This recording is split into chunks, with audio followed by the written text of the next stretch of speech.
Welcome to today's video. What happens when you exclusively breastfeed for 30 days without bottles?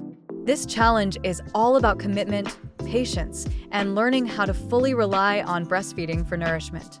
In this video, we'll explore the benefits, struggles, and expert tips for making it through a full month of nursing without supplementing with bottles.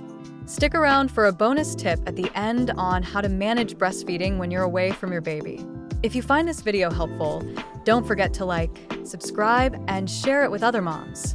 The first few days can be exhausting as your baby and body adjust.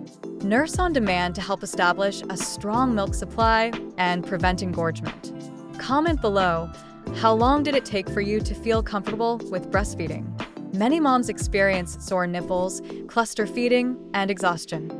Use nipple creams, practice different breastfeeding positions, and get as much rest as possible. Let me know in the comments, what's the biggest challenge you faced in your breastfeeding journey?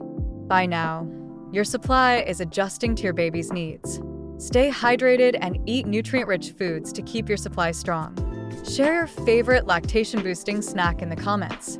Many moms report feeling more connected to their baby after weeks of exclusive breastfeeding.